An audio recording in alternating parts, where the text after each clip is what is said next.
गीता एक गरीब लड़की है। वह बिन माँ बाप की बेटी है, इसलिए उसकी सास और उसका पति उसे ज्यादा कुछ नहीं कहता। गीता के घर में गीता की ही चलती थी। वो जो कहती थी उसकी सास और उसका पति बिना कुछ कहे मान लेता था, क्योंकि वह एक बिन माँ बाप की बेटी थी और उसने शादी से पहले बहुत दुख दर्द सहा था।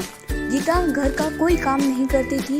उसके घर का सारा काम उसका पति और उसकी सास करती थी और कुछ काम उसकी बेटी भी करती थी। गीता तो रोज अपना पर्स लेकर बाहर घूमने चली जाती थी। गीता को कोई कहता भी नहीं था कि वह इस तरह रोज बाहर न जाए या घर का काम करे। घर का काम उसका पति और उसकी सास कर लेती थी।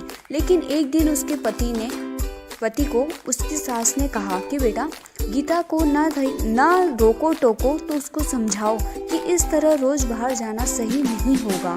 हाँ, वो बाहर जा सकती है, पर वो अगर कभी कभार जाए तो ठीक है, लेकिन अगर वो इस तरह रोज बाहर जाएगी तो हमारे समाज के लोग क्या कहेंगे। ये सब सुन के गीता का पति बहुत परेशान रहने लगा। उसे समझ ही नहीं आता था कि वो करे तो क्या करे। अगर वो गीता को कुछ कहता था तो गीता नाराज हो जाती। उसे समझ ही नहीं आता कि वो करे तो क्या करे। वो गीता को कुछ ज्यादा बोल भी नहीं सकता था और वो ना ही माँ की बात टाल सकता था। इसी तरह गीता रोज अपने ससुराल वालों को कुछ न कुछ कहती रहती। घर में कुछ भी करना हो गीता की ही चलती थी।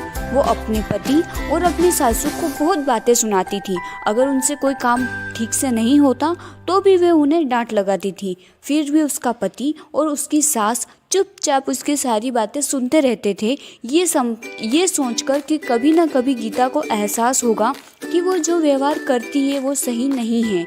हम उसे लाड़ प्यार करते हैं, इसका मतलब ये नहीं कि वो हवा में उड़ने लगे।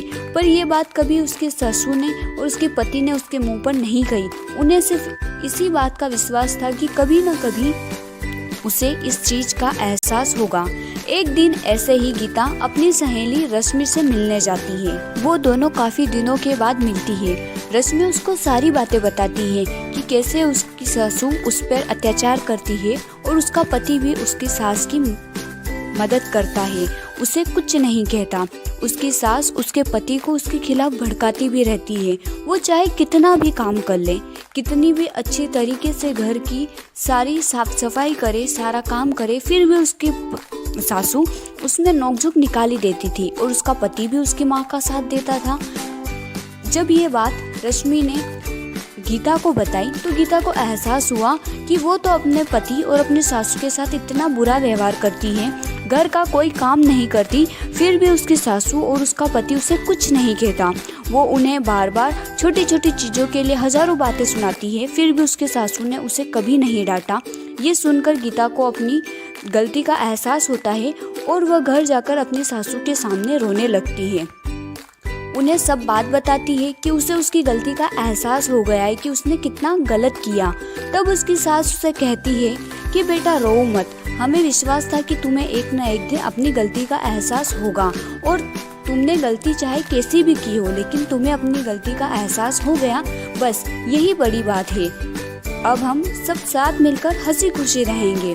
तुम बिल्कुल शौक मत मनाओ, क्योंकि हमें पूरा भरोसा था कि तुम एक अच्छी लड़की हो और तुम्हें एक न एक दिन अपनी गलती का एहसास जरूर होगा। इसके बाद गीता और उसका परिवार साथ मिलकर हंसी खुशी रहने लगा। वो सब मिलकर सारा काम करते और हंसी खुशी जीवन यापन करते। अगर आपको स्टोरी अच्छी लगी हो तो वीडियो को लाइक और चैनल को सब्सक्राइब जरूर करें।